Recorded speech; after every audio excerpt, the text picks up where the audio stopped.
तो ठीक है, आज हम पढ़ेंगे यूनिट 4 ह्यूमन फिजियोलॉजी के बारे में पढ़ेंगे। ठीक है, आपका जो भी रह जाता है पिछला वो इस यूनिट के फिनिश करने के बाद हम जो है उसको भी कंप्लीट करेंगे। लेकिन अभी जो है ये बहुत बड़ा यूनिट है, इसके 5-7 चैप्टर्स है, तो इसको जो है पहले हम फिनिश करेंगे, हमारा मैक्सिमम कवर हो जाएगा। उसके बाद जो रह जाता है उसको लास्ट में आकर हम जो है फिनिश करते हैं। ह्यूमन फिजियोलॉजी, ठीक है, ह्यूमन फिजियोलॉजी में 7 चैप्टर से आपके, तो आज हम चैप्टर फर्स्ट पढ़ेंगे जिसको हम कहते हैं डाइजेशन एंड क्या कहते हैं इसको, एब्जॉर्प्शन। ठीक है, डाइजेशन एंड एब्जॉर्प्शन। बट इसको पढ़ने से पहले हमें पता होना चाहिए फिजियोलॉजी किसको कहते हैं। ठीक है, देखो जितने भी हमारी बॉडी के अंदर काम होते हैं, जितने भी फंक्शंस होते हैं, उन फंक्शंस के स्टडी करने को हम फिजियोलॉजी कहते हैं। Physiology is the study of body functions, the sum total of all the functions, activities, biochemical reactions जो हमारी बॉडी के अंदर हो जाते हैं, उन सब को हम क्या बोलते हैं, फिजियोलॉजी बोलते हैं। अंडरस्टैंड?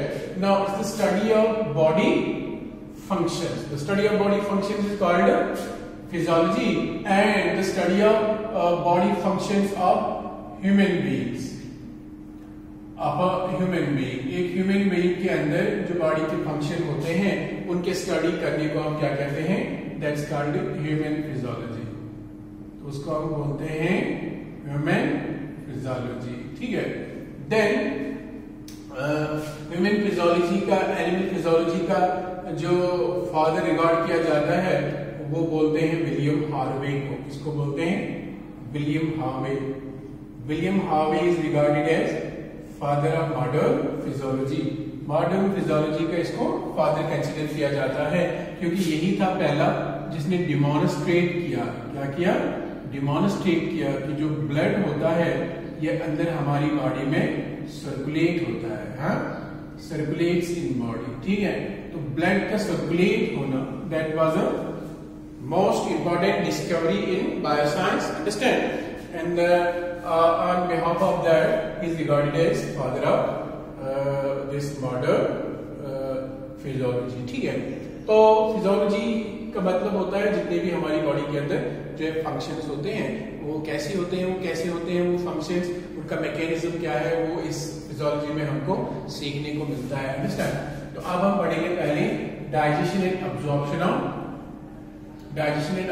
Of food. ठीक है, डाइजेशन कैसे होता है इंसानों में, डाइजेशन क्या होता है, what do mean by digestion, how food is digested inside the human body, and इसके अलावा जो है इसमें पढ़ना है फिर फूड डाइजेस्ट होकर जो है अब्जॉर्ब कैसे होता है। ठीक है, तो पहले हमने इसमें पढ़ना है डाइजेशन। जैसा हम जानते हैं इन सिंपल टर्म्स, अगर इसको डिफाइन करेंगे तो मैं बोलूंगा digestion is the breakdown of complex molecules of food.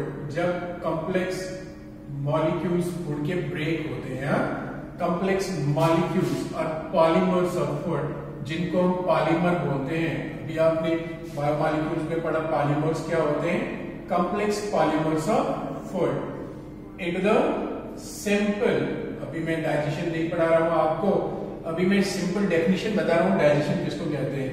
जब हम कॉम्प्लेक्स पॉलीमर्स को, न्यूट्रिएंट्स को बॉडी के अंदर लेते हैं, फिर अपने डाइजेस्टिव सिस्टम में उनको ब्रेक करते हैं ऐसे सब्सटेंसेस में जो इजीली अब्सॉर्ब होते हैं हमारी बॉडी में, तो उनको उसको प्रोसेस को बोलते हैं digestion. The breakdown of complex molecules और polymers of food into the simple monomer substances that are easily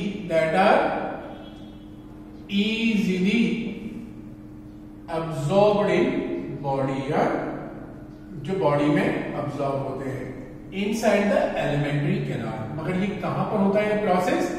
alimentary canal के अंदर। एलिमेंट्री कैनाल किसको कहते हैं ये मैं अभी आपको बताऊंगा। तो इस प्रोसेस को आप कहते हैं डाइजेशन। फॉर एग्जाम्पल कार्बोहाइड्रेट्स हम खाते हैं, न्यूट्रिएंट्स है ना, we usually take 3 types of nutrients, carbohydrates, proteins and fats. We take them in large quantities. Besides, we also take vitamins and minerals as a food. Vitamins and minerals है, ये भी हम लेते हैं फूड के साथ, बट डाइजेशन जो होता है वो इन चीजों का अंदर मेनली हो जाता है, carbohydrates, proteins and fats. The enzymes which digest the carbohydrates and finally break them into monosaccharides. पढ़ा ना आपने मोनोसैकेराइड्स के बारे में बायोमॉलिक्यूल्स में, जैसे ग्लूकोज, गैलेक्टोज, फ्रैक्टोज, अंडरस्टैंड. तो उनको कहते हैं कार्बोहाइड्रेसिस. क्या बोलते हैं? कार्बोहाइड्रेसिस. इसी तरह प्रोटीन्स के ऊपर करते हैं एक्शन प्रोटीएसिस. तो इनको वो ब्रेक डाउन करते हैं अमाइनो एसिड्स में, जो कल मैंने आपको पढ़ाए, the building blocks of proteins. Fats, तो इनके ऊपर लाइपेसेस एक्शन करेंगे, तो इनसे निकलेंगे फैटी एसिड्स जिनके ये बने होते हैं, अंडरस्टैंड. तो इसके अलावा विटामिन्स और मिनरल्स भी हम लेते हैं, बट जो है कार्बोहाइड्रेट्स, प्रोटीन्स और फैट्स मेन न्यूट्रिएंट्स होते हैं जो डाइजेस्ट होकर जो है मोनोमर्स में चेंज हो जाते हैं. इन सब को हम कहते हैं मोनोमर्स. इन तीनों को कहते हैं हम पॉलीमर्स. ये इनसॉल्युबल होते हैं, ये सॉल्युबल होते हैं, अंडरस्टैंड. ये कॉम्प्लेक्स होते हैं, ये सिंपल होते हैं, जैसे आपने पढ़ा. तो ये डाइजेशन होता है हमारे किसके अंदर? डाइजेस्टिव सिस्टम के अंदर. this process occurs in a system called digestive system, and before we should discuss about digestion, we should know about what is digestive system. Understand? Digestive system क्या होता है, जिसको हम सिंपल सेंस में कहेंगे एक ऐसा सिस्टम हमारी बॉडी में जो डिफरेंट ऑर्गन्स का बना है, जो बिल्कुल मिडिल ऑफ द बॉडी में सिचुएटेड होता है, ऊपर से माउथ से लेकर अंश तक, जहां पर खाना स्टोर रहता है, डाइजेस्ट होता है, खाना अब्सॉर्ब होता है, और इसके अलावा जो अनडाइजेस्टेड खाना होता है वो बॉडी से एलिमिनेट किया जाता है. तो digestive system is a system of different organs जिनकी एनाटॉमी डिफरेंट होती है, different organs, understand, that is different organs that are concerned for digestion and absorption of food. तो टिपिकली मैं कहूंगा ये डाइजेशन के लिए और अब्जॉर्प्शन के लिए जो है वो जरूरी वो होता है digestive system. Understand? This digestive system, this very tube like structure, understand, ये ट्यूब जैसा जो है स्ट्रक्चर होता है जिसका वेरिंग डायमीटर होता है. It's a tube. ये जो डाइजेस्टिव सिस्टम होता है ये ट्यूब होता है जो वेरिंग डायमीटर का होता है, जिसका डायमीटर डिफरेंट जगहों पर डिफरेंट होता है, अंडरस्टैंड. एंड इसकी टोटल लेंथ जो होती है डाइजेस्टिव सिस्टम की, वो फिलहाल लेंथ की बात नहीं करेंगे, वो एलिमेंट्री कैनाल में हम बोलेंगे. तो डाइजेस्टिव सिस्टम भी एलिमेंट्री कैनाल के अंदर, ये जो ट्यूब लाइक स्ट्रक्चर है उसी के अंदर मैं बोलूंगा. तो मैंने कहा डाइजेस्टिव सिस्टम जो होता है ये सिस्टम होता है डिफरेंट जो है स्ट्रक्चर्स का, डिफरेंट ऑर्गन्स का, जो फूड को डाइजेस्ट और अब्सॉर्ब करते हैं. ठीक है. अब ये जो डाइजेस्टिव सिस्टम है ये डिवाइडेड होता है दो पार्ट्स में. एक होता है एलिमेंट्री कैनाल एंड दूसरा होता है associated digestive glands. Associated digestive glands, understand, दो पार्ट्स में डिवाइडेड होता है. एक एलिमेंट्री कैनाल, दूसरा होता है associated digestive glands. Alimentary canal जो है यही जिसकी मैं अभी बात कर रहा था, it's a tube like structure जिसका एक वेरिंग डायमीटर होता है, यानी जिसका डायमीटर जो है वो चेंज होता है, अंडरस्टैंड. इसकी टोटल लेंथ जो होती है वो होती है 8 से 10 मीटर्स, अंडरस्टैंड. अब ये डिफरेंट जगहों पर क्वाइल्ड होता है, तो डायमीटर डिफरेंट होता है डिफरेंट एरियाज पे, इसलिए हमारे पेट के अंदर या हमारे जिस्म के अंदर अकोमोडेट होता है अच्छे से, अंडरस्टैंड. देन ये ट्यूब जो होता है ये कहां से एक्सटेंड होता है? Extends from mouth to anus, understand. ये माउथ से लेकर जो है एंस तक एक्सटेंड होता है. एलिमेंट्री कैनाल में क्या होता है? यहाँ पर फूड जो है वो स्टोर रहता है, यहाँ पर फूड जो है वो डाइजेस्ट होता है, और यहाँ पर इसके अलावा खाना अब्सॉर्ब होता है, तो एब्जॉर्प्शन इधर होता है। इसके बाद जो है इजेशन भी इधर हो जाता है, removal of undigested food. Undigested खाना जो होता है वो बाहर निकल जाता है, ठीक है। ये एलिमेंट्री कैनाल में क्या क्या आ जाएगा फिर? इट इंक्लूड्स माउथ, दूसरा इसमें आएगा फूड पाइप, ठीक है ना, सॉरी, दूसरा आता है इसमें फेरिंग्स। फेरिंग्स के अलावा नंबर थर्ड इसमें आएगा oesophagus. Oesophagus means food pipe. Number 4 इसमें आएगा स्टोमक। नंबर 5 इसमें आएगा स्मॉल इंटेस्टाइन, ठीक है। स्मॉल इंटेस्टाइन के 3 पार्ट होते हैं, वो अलग से पढ़ेंगे हम अंदर। नंबर 6 इसमें आएगा लार्ज इंटेस्टाइन। लार्ज इंटेस्टाइन के बाद इसमें नंबर 7 पार्ट आता है जो है अंडरस्टैंड। तो ये जो है ये डिफरेंट पार्ट्स होते हैं एलिमेंट्री कैनाल के, जिनका अलग अलग डायमीटर होता है, अलग अलग इनका जो है मस्कुलर स्ट्रक्चर होता है, और अलग अलग जो है इसका इनका जो हिस्टोलॉजी होती है, या अलग अलग हम कह सकते हैं इनका जो एनाटॉमी होती है, ठीक है। देन इसके अलावा इसमें एसोसिएटेड डाइजेस्टिव ग्लैंड्स आते हैं। डाइजेस्टिव सिस्टम की डायग्राम आपने 10th में भी बनाई होगी, एक और एक वही सिंपल डायग्राम यहाँ भी बनाना है। तो associated digestive glands are the glands, ये ऐसे ग्लैंड्स होते हैं या टिश्यूज होते हैं जो एसोसिएट होते हैं किसके साथ? Associated with digestive system with alimentary canal. ये एलिमेंट्री कैनाल के साथ ही एसोसिएटेड होते हैं, अंडरस्टैंड। देन ये जो ग्लैंड्स होते हैं इनसे क्या रिलीज होता है? दीज सीक्रेट केमिकल सब्सटेंसेस, इनसे निकलते हैं chemical secretions called digestive juices, जिनको हम बोलते हैं डाइजेस्टिव जूसेस, ठीक है। इन डाइजेस्टिव जूसेस के अंदर क्या प्रेजेंट होते हैं? They contain enzymes and these enzymes help in the digestion of food.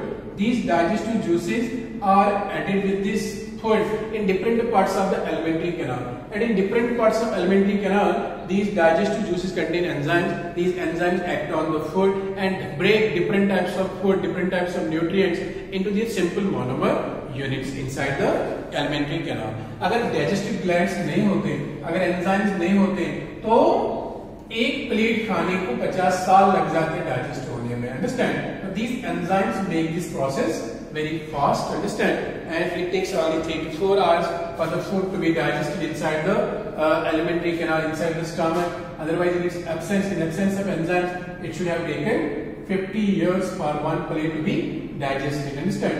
Then one plate to be digested. Then these digestive glands जो associated होते हैं alimentary canal के साथ, अगर हम मुंह से शुरू करेंगे तो पहले है salivary glands, हैं?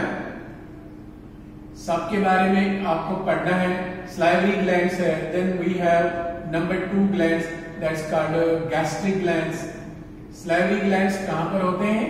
ये प्रेजेंट होते हैं हमारे माउथ में, ओरल कैविटी में, हाँ? इसी तरह gastric glands प्रेजेंट होते हैं स्टमक में, हाँ? इनसे निकलता है gastric juice। salivary glands release करते हैं saliva juice, अंडरस्टैंड। इनसे निकलता है gastric juice, ठीक है ना। इसके अलावा नंबर 3 होता है जिनको हम बोलते हैं, जिसको बोलते हैं हम लिवर। लिवर आप जानते हैं लार्जेस्ट ऑर्गन है, इससे बाइल रिलीज होता है। इनको अलग से हमने पढ़ना है, अभी मैं उतना नहीं बताऊंगा, बट अभी जो है मैं बताऊंगा कौन कौन सा जो है डाइजेस्टिव ग्लैंड हमारे पास होता है। लिवर है, लिवर के बाद पेनक्रियाज है। पेनक्रियाज के बारे में आपने पढ़ा, एक मिक्स्ड ग्लैंड होता है, इससे निकलता है पेनक्रियाटिक जूस। और पेनक्रियाटिक जूस जो है वो खाने के साथ मिलता है डाइजेस्ट दिस ड्यूडेनम में, इन स्मॉल इंटेस्टाइन में। देन पेनक्रियाज के अलावा वी हैव इंटेस्टाइनल ग्लैंड्स। तो इतने सारे ग्लैंड्स जो होते हैं ये काम करते हैं, इनसे निकलता है इंटेस्टाइनल जूस, जिसको सक्कस एंटेरिकस भी कहते हैं। क्या कहते हैं? Succus entericus. तो ये होते हैं डिफरेंट ग्लैंड्स जो एसोसिएटेड होते हैं एलिमेंट्री कैनाल के साथ, ठीक है। तो ये इनसे क्या निकलते हैं? Digestive juices. वो खाने को डाइजेस्ट करने में मदद करते हैं, यानी उनके अंदर क्या कहते हैं? एंजाइम्स होते हैं। एंजाइम्स जो खाने को जो है डाइजेशन में हेल्प करते हैं, अंडरस्टैंड। देन अब हम पढ़ेंगे पहले एलिमेंट्री कैनल। तो एलिमेंट्री कैनल में हम पहले पढ़ेंगे क्या कहते हैं इसको, एलिमेंट्री कैनल। देन इसमें पहला पार्ट आता है, that's what we called as mouth. Understand. Mouth में आप देखोगे, माउथ जो है ये असल में डिवाइडेड होता है दो पार्ट्स में। एक होता है वेस्टिब्यूल। क्या होता है? वेस्टिब्यूल। वेस्टिब्यूल क्या होती है? ये एक स्पेस होती है जो किस किस के बीच में होती है, between cheeks and gums and teeth. Understand. And gums and teeth. Understand. तो गालों में और गम्स के बीच में, दांतों के बीच में जो जगह होती है, हाँ, बाहर से, उसको हम कहते हैं वेस्टिब्यूल। अगर आप देखोगे जो माउथ होता है, माउथ जो होता है वो सराउंडेड होता है, बाहर से इसकी जो ओपनिंग होती है वो सराउंडेड होती है टू मूवेबल लिप्स से। दो लिप्स होते हैं, upper lip and lower lip. ये लिप्स जो होते हैं ये जो है गम्स के साथ अटैच होते हैं ना। जैसे आप कनेक्शन देखते हो ऊपर, अगर आप देखोगे यहाँ पर टंग से, तो लिप का एक कनेक्शन होता है। उन कनेक्शंस को हम बोलते हैं लैबियल फ्रेन्यूलम। क्या बोलते हैं? Labial frenulum. एक ऊपर होता है फ्रेन्यूलम और दूसरा नीचे होता है labial frenulum. Upper labial frenulum, lower labial frenulum, they connect to the lips to the we can say with our gums, with our jaws, इनके साथ जोड़ते हैं। एंड टू मूवेबल लिप्स होते हैं हमें, जो हम मूव कर सकते हैं। Understand. And lips are covered by a type of skin that's not found in any other part of the body. इनकी स्किन जो होती है वो डिफरेंट होती है। ठीक है। इस तरह अंदर जो स्पेस है हमारे चीक्स और गम्स के बीच में और टीथ के बीच में, उसको वेस्टिब्यूल कहते हैं। वेस्टिब्यूल का काम होता है ये मैस्टिकेशन में हेल्प करता है। अंडरस्टैंड। अगर वेस्टिब्यूल नहीं होता तो हम प्रॉपर्ली मैस्टिकेट नहीं करते, फेशियल मूवमेंट्स अच्छे से नहीं हो पाते। अंडरस्टैंड। तो ये होता है माउथ का पहला पार्ट, जिसको बोलते हैं वेस्टिब्यूल। दूसरा पार्ट इसका होता है, उसको बोलते हैं ओरल कैविटी। क्या बोलते हैं? ओरल कैविटी और बक्कल कैविटी। ठीक है। ओरल कैविटी, बक्कल कैविटी जो होती है, ये होती है स्पेस इनसाइड द माउथ, मुंह के अंदर, इनसाइड द माउथ, जो दो जबड़ों के बीच में जो जगह हुआ है उसको बोलते हैं ओरल कैविटी। ओरल कैविटी जो होता है, इसके रूफ को कहा जाता है, roof is called as plate. And जो है ये प्लेट जो होता है ऊपर वाला, आगे का हिस्सा इसका हार्ड होता है, पीछे का जो होता है वो सॉफ्ट होता है।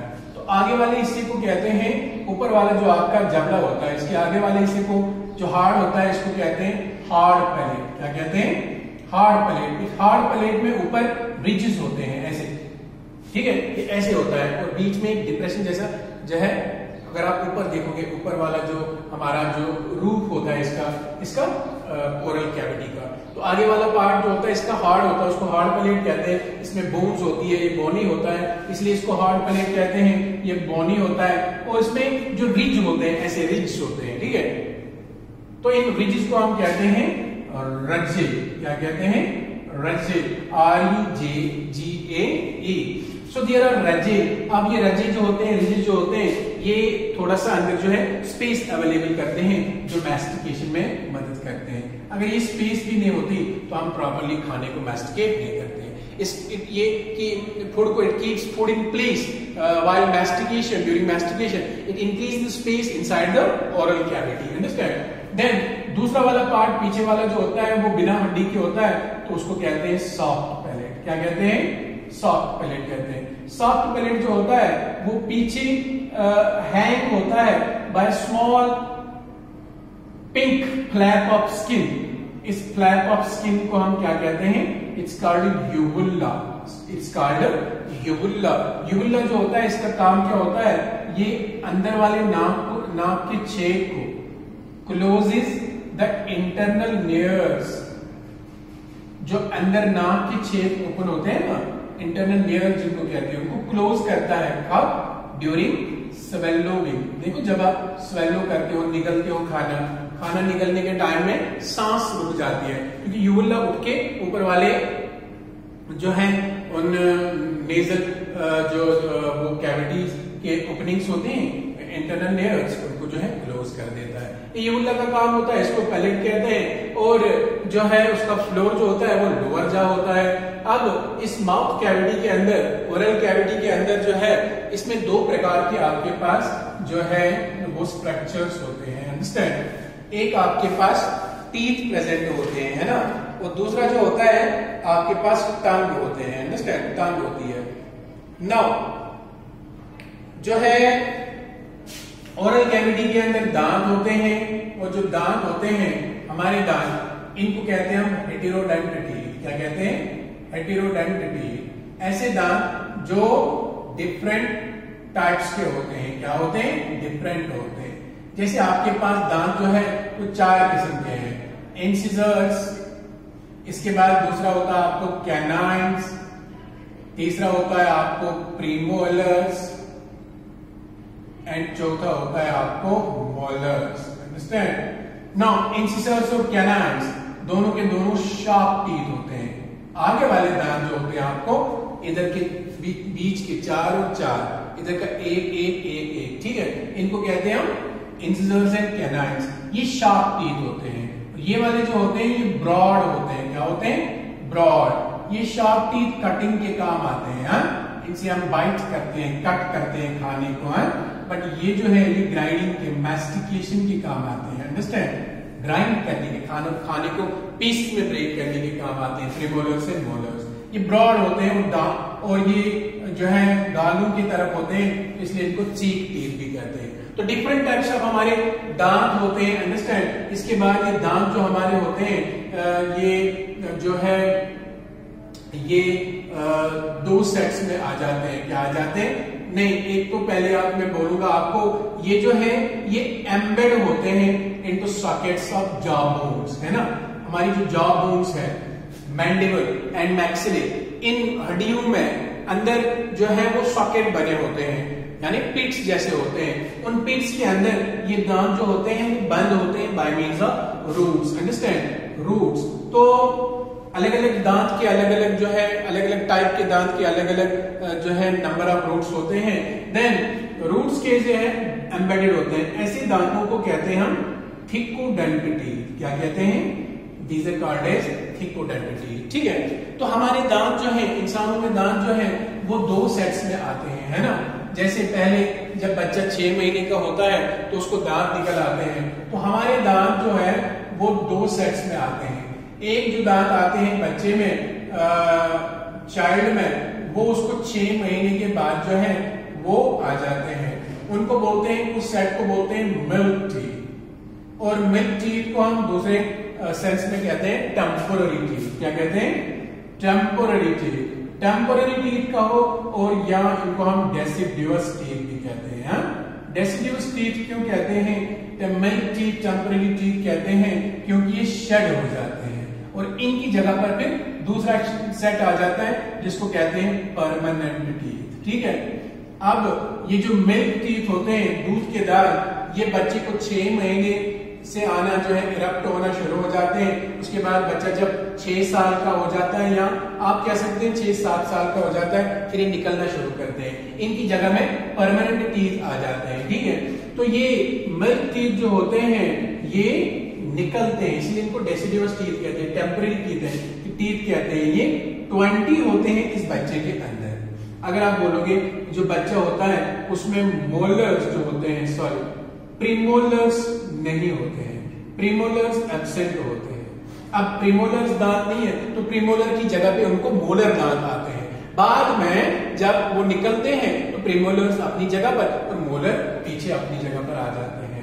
तो अगर बच्चे का डेंटल फार्मूला आपको एग्जाम में आएगा, डेंटल फार्मूला क्या होता है? वो एक फार्मूला होता है जो एक जबड़े में हमें दिखाता है कितने दांत प्रेजेंट होते हैं, उसको इनटू करते हैं 2 से, जबड़ों से, तो different types of teeth present in one jaw multiplied by 2, this gives the total number of teeth. Then 212 upon 212, ठीक है, इनको अगर 2 से करेंगे तो this will give 20. This one jaw, एक jaw में एक साइड से 2 इंसिसर्स, 2 इंसिसर्स, 2 2, तो ये इंसिसर्स होते हैं। फिर मैंने बोला कैनाइन होते हैं, फिर मैंने बोला बच्चे में प्रीमोलर्स नहीं, तो ये कौन हो गए?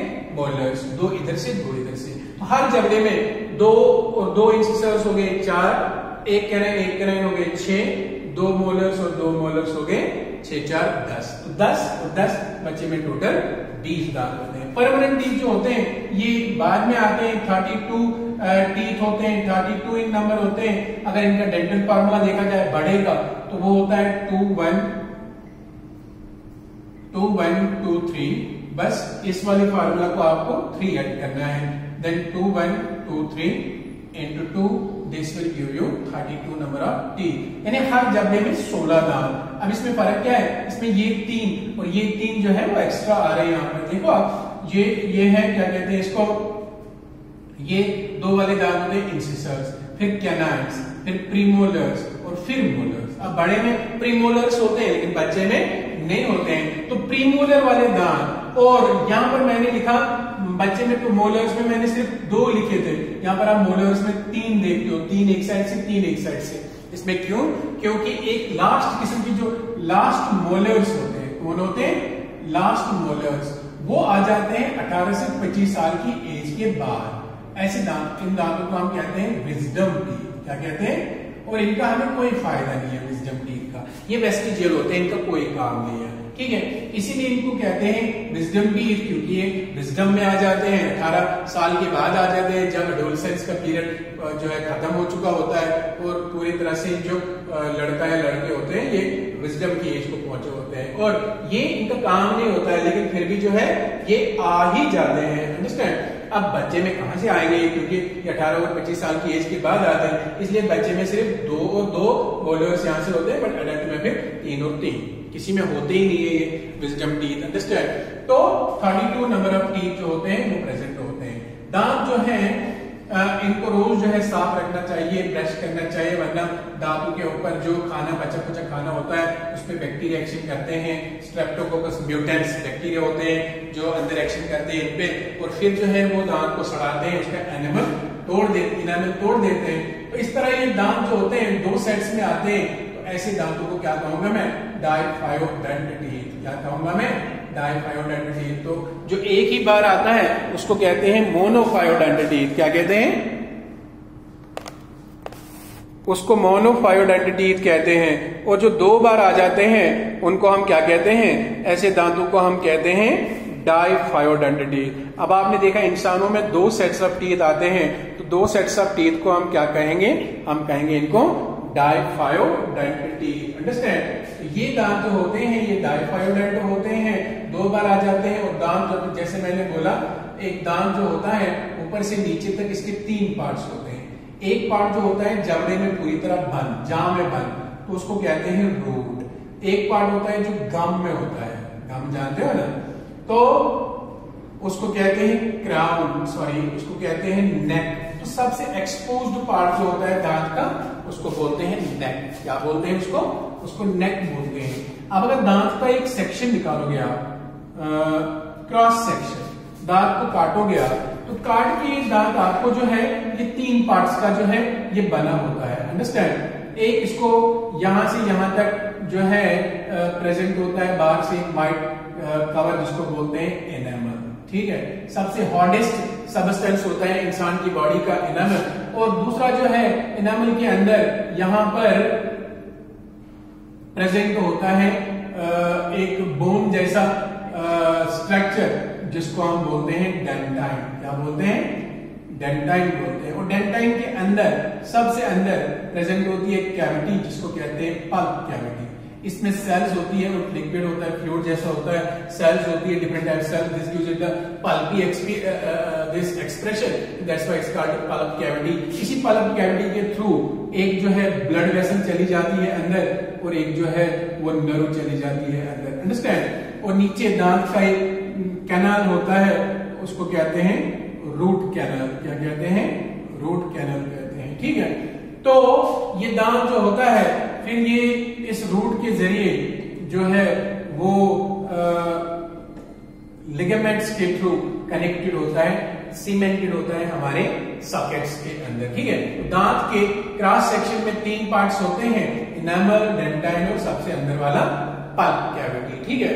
तो ये है जो है दांतों के बारे में अंडरस्टैंड कि हमारे दांतों का काम क्या होता है, ये बाइटिंग, कटिंग में और मैस्टिकेशन में, फूड को ग्राइंड करने में जो है हेल्प करते हैं। इसके अलावा ओरल कैविटी में हमारे पास टंग होता है, ठीक है।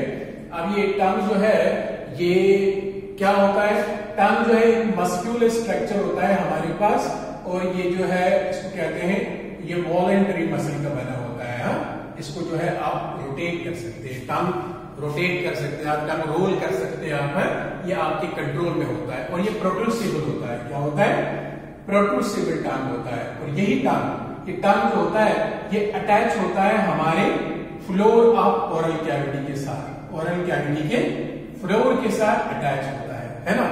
नीचे जो टंग का कनेक्शन आप देखते हो, by means of a fold of skin, that skin fold is called lingual, उसको बोलते हैं लिंग्यूल फ्रेन्यूलम। क्या बोलते हैं, lingual frenulum. So by means of lingual frenulum the tongue is attached to the floor of oral cavity. And this tongue, ये जो टंग होता है ये जो है दो पार्ट्स में डिवाइडेड होता है, एक इन्वर्टेड वी शेप्ड सल्कस की मदद से, दो शेप में। ये वाला पार्ट होता है, इसको कहते हैं ओरल पार्ट, और पीछे वाला पार्ट होता है उसको कहते हैं फेरेंजियल पार्ट। क्या कहते हैं, फेरेंजियल पार्ट कहते हैं।